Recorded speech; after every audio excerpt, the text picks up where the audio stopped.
All right, welcome to the final review video. We're going to talk about the meaning of life.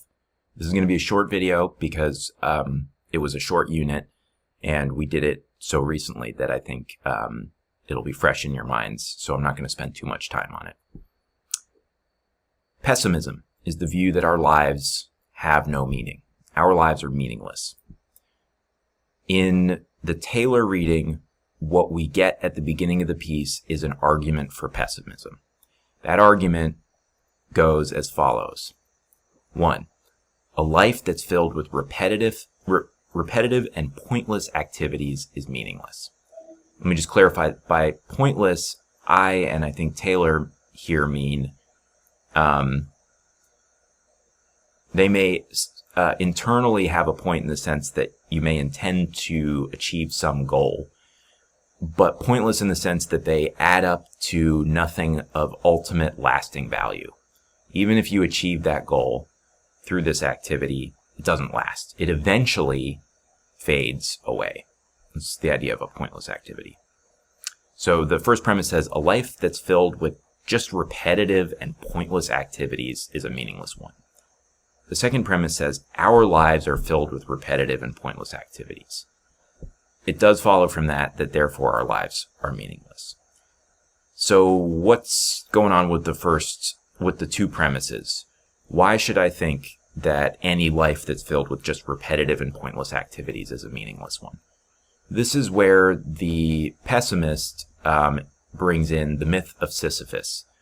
And the narrative details of this myth, sort of really briefly put, Sisyphus, this mythological figure, is punished, according to Greek myth, by the gods for an act of disloyalty, and the punishment that they give him is he's going to live forever, but he will be doomed eternally to push a giant boulder up to the top of a hill, and his goal is to get that boulder to stay at the top, but it never does. Some versions, I think the gods every time come in and knock it back down.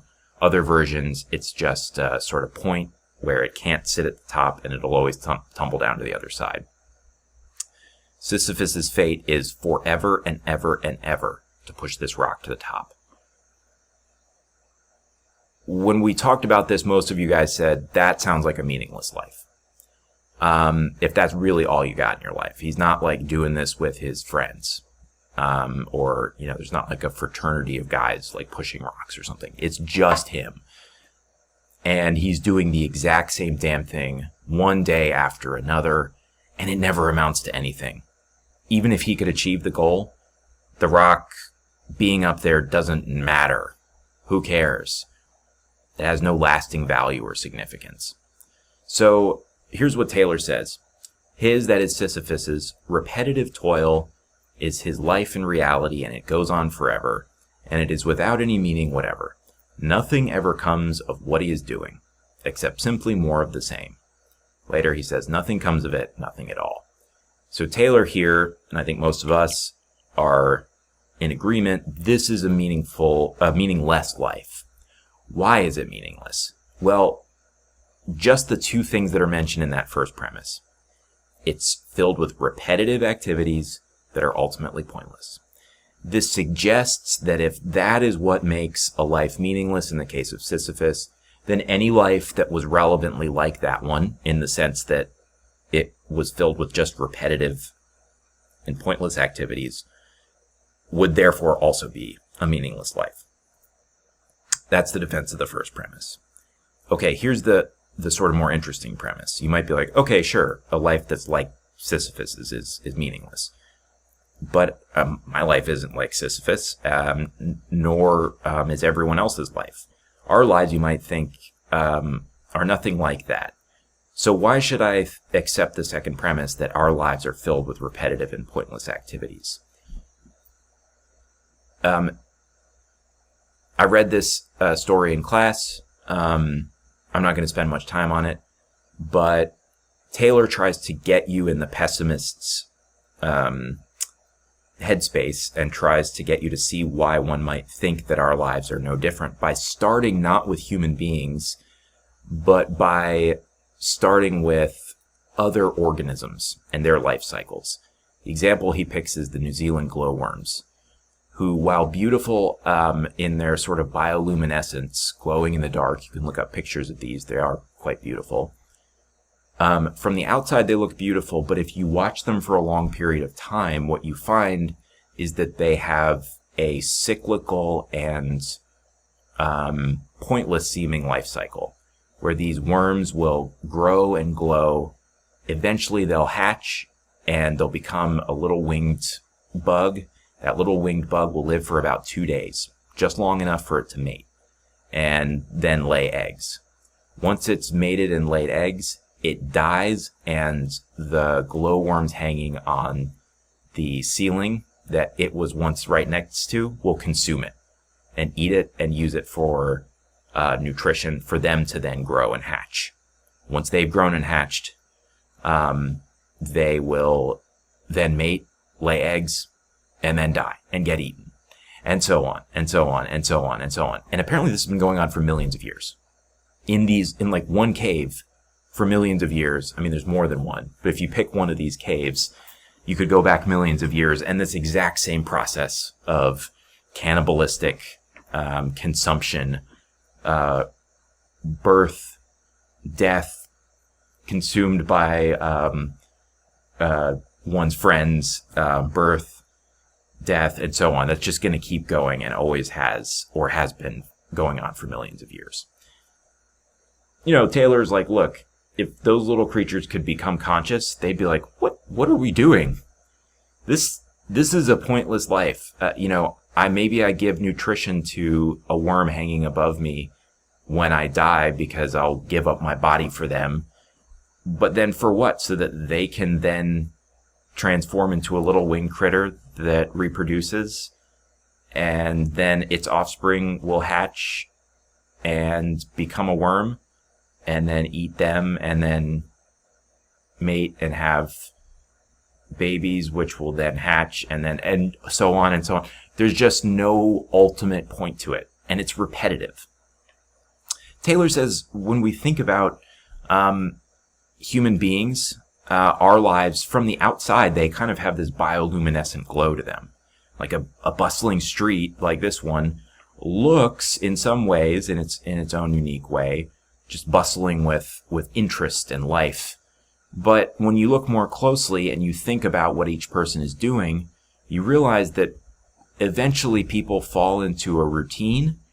You have to have a routine of some sort. And there's some amount of doing the same damn thing every single day, whether it's a job, whether it's taking care of members of the family, whatever it is. There's going to be a repetition of waking up every morning in the same house to doing the same activity. And even if you switch it up a little bit through your life, eventually you will die. And although you perhaps, hopefully, have made an effect on your children and maybe some other people, they will live repetitive lives. And if they don't, then maybe they get some novelty too. They'll eventually die. And even if they have children, at this point, those children are like, oh yeah, Grandpa, I vaguely remember him. They will eventually die, and their children will have no memory of you. You'll be a, picture on the wall. Someone's like, oh, that's great grandpa. Huh, cool, I never met him. 3 generations later, no one will ever see your face again. No one will remember any of the things you did. So from that perspective, the pessimist looks at that and says, hey, if we thought that the life cycle of a glowworm had no meaning, we're a little more attached to ourselves and our own lives. So we're like, nah, I've got it. I've got real meaning.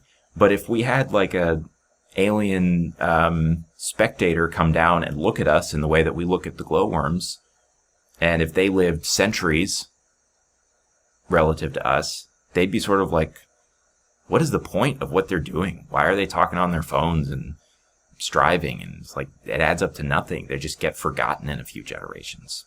What's the point of it all? That's the defense of this second premise. Now, Taylor is an optimist about the meaning of life. but he's a particular kind of optimist. His target is not actually the second premise. He doesn't say, oh, after all, our lives aren't filled with pointless and repetitive activities. I mean, one way to be an optimist about the meaning of life is to say, well, we have immortal souls. And so what we do does matter ultimately.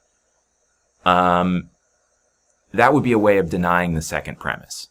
Taylor does not say anything one way or the other necessarily about that. What he does say is that the mistake that the pessimist makes is earlier. The pessimist made a kind of hasty generalization. They looked at the Sisyphus case and they said, look, his life is meaningless, don't you think? Well, it's because it's filled with repetitive and pointless activities. So that means any life filled with repetitive and pointless activities would be meaningless. Taylor says, hang on, that doesn't quite follow. Here's another version of Sisyphus, just as repetitive and pointless as before, but let's imagine that the gods, as he says, wax perversely merciful by implanting in him a substance that pumps through his veins and makes him love pushing rocks. Irrationally, but he loves it. He gets up in the morning and is so excited, just stoked to push these rocks up the hill. It's his passion. He writes about it in his diaries in the evening. He's like, I had a great rock pushing day, can't wait to do it again tomorrow. Goes to sleep, wakes up, I can't wait, runs out there, pushes those rocks, is loving every second of it. Taylor asks, nothing has changed about Sisyphus on drugs versus original Sisyphus, what I'm calling it, Sisyphus on drugs, except his own internal perspective. The way Taylor puts it is, in the second version, Sisyphus has been reconciled to his fate.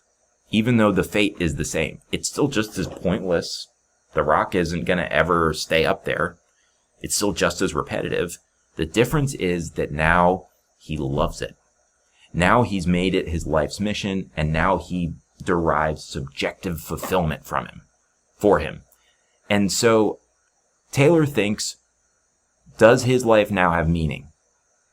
Taylor's, at least, intuition is yes. He does. It may seem crazy to us, but who cares? It's meaningful to him. He feels fulfilled. What more could you want from life than the feeling of deep fulfillment? Taylor is an optimist. He thinks our lives are or could be meaningful, to go back to us. What does this all say about human beings? He says, well, it may not be that all of our lives are already like Sisyphus on drugs. But his point is that our lives could be. That we kind of face a choice, is one way to think about Taylor's point. If we despair in the pointlessness and the toil and the repetition of our lives, one option is despair and feeling detached and feeling alienated from existence. If we go with that option, our lives will lack meaning. But it will essentially be because we made that choice. The other choice we have, and the possibility that's before us, is to choose not despair and alienation, but to choose excitement, attachment, and love of what one does. In other words, are we going to despair, or are we going to love life despite, yes, its ultimate pointlessness? Are we going to say, I don't care if it's ultimately pointless, I still love it? If we do that, according to Taylor, we have real meaning. That's the sense in which he is optimistic. We have that choice, and it's up to us which we take. The pessimist is wrong. So that's the meaning of life, according to Richard Taylor. There's an alternative piece with a different optimistic perspective up there from Susan Wolf. I hope that this final unit was thought-provoking for you, and I've enjoyed having you all as students, and best of luck with the future.